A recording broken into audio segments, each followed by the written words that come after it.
अस्सलाम वालेकुम। आज की ताज़ा खबरों के साथ मैं हूं अब्दुल गफ्फार। सबसे पहले आपसे एक रिक्वेस्ट करूंगा, अगर आप हमारे चैनल पर नए हो तो प्लीज़ हमारे चैनल को सब्सक्राइब कर दें, साथ बेल आइकॉन को भी प्रेस कर दें ताकि हर नई आने वाली वीडियो का नोटिफिकेशन सबसे पहले आपको मिल सके। अब चलते हैं आज की ताज़ा तरीन खबरों की तरफ। RTA का गाड़ियों की टेस्टिंग सर्टिफिकेट से मुताल्लिक बड़ा ऐलान। अब इस खबर की तफसील।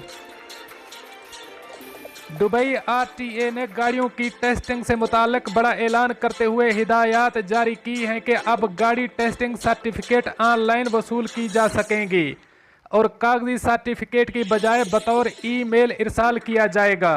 RTA का ये हुक्मनामा दुबई में सरकारी तरीक़ाकार को जदीद तरीन टेक्नोलॉजी से उस्तवार करने के लिए की जाने वाली कोशिशों का एक हिस्सा है। जमाल अल सदा, डायरेक्टर व्हीकल लाइसेंस RTA की जानिब से कहा गया है कि स्मार्ट दुबई स्कीम के तहत अब गाड़ियों का टेक्निकल लाइसेंस जारी करने के लिए अब कागजी दस्तावेजात की ज़रूरत नहीं पड़ेगी, बल्कि ईमेल के ज़रिए सर्टिफिकेट इरसाल किया जाएगा। वली अहद दुबई शेख हमदान बिन मोहम्मद की जानिब से ई सर्विस के फ़रोग के बाद RTA ने सहूलियात इलेक्ट्रॉनिक तौर पर दस्तयाब करने के लिए अमली इक़दामात उठाना शुरू कर दिए हैं। अब चलते हैं हमारी अगली खबर की तरफ। अबूज़ेबी के एक होटल में गैस लीक करने से धमाका, शाहराहें बंद कर दी गईं। अब इस खबर की तफसील। अबूज़ेबी के एक होटल में मुबैना तौर पर गैस लीक करने से धमाके के बाद इलाके को घेरे में ले लिया गया।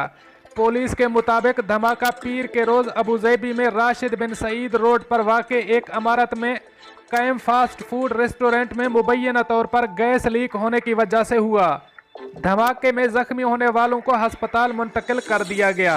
अबूज़ेबी पुलिस का कहना है कि इमरजेंसी टीम ने मौका पर पहुंचकर इमारत के रिहायशियों को बाहर निकाला और इलाके को घेरे में ले लिया। पुलिस की जानिब से जारी करदा बयान में कहा गया है कि पुलिस के इमरजेंसी रूम में धमाके की इतला सुबह के वक्त मौसूल हुई। रिपोर्ट के मिलते ही टीमों को अल-फलाह सेंटर की तरफ रवाना कर दिया गया। एक ऐनी शाहिद ने निजी खबर रसां इदारे खलीज टाइम से बात करते हुए बताया कि मैं उस वक्त इलाके में गाड़ी चला रहा था जब हादसा पेश आया। मैं एक ज़ोरदार आवाज़ सुनी जो कि डरा देने वाली थी। इमारत का ग्राउंड फ्लोर और होटल इस धमाके में शदीद मुतासर हुए हैं और इमारत से बाहर पार्किंग में खड़ी गाड़ियों को भी नुकसान पहुंचा है। अब चलते हैं हमारी अगली खबर की तरफ। लिफ्ट में खातून को हिरासत करने वाले सरमायाकार को जेल की सजा। अब इस खबर की तफसील।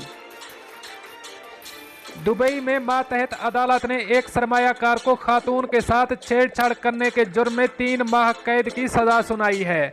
मज़कूरा सरमायाकार एक मारूफ कमर्शियल सेंटर में जुर्म का इर्तकाब किया। मुतासरा खातून ने अपने बयान में कहा है कि वो एक कमर्शियल सेंटर में इजलास के बाद बाहर आ रही थी कि सनअतकार लेफ्ट में दाखिल हुआ और मेरे पीछे खड़ा हुआ। मैं लेफ्ट से बाहर निकली तो वो शख्स मेरा रास्ता रोके खड़ा हो गया।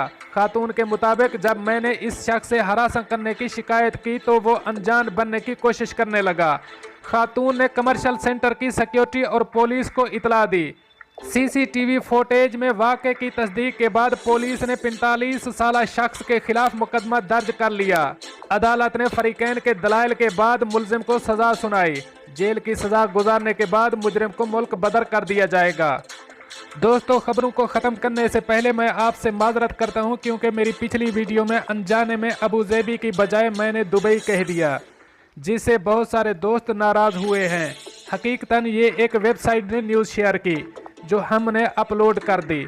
हम कभी गलत न्यूज़ शेयर नहीं करते और हम अपना काम ईमानदारी और सच्चे दिल के साथ अल्लाह को हाजिर नाजिर जानकर करते हैं। एक बार फिर मैं आपसे माजरत करता हूँ। इसके साथ मुझे दीजिए इजाज़त। अल्लाह हाफ़िज़ व नासिर।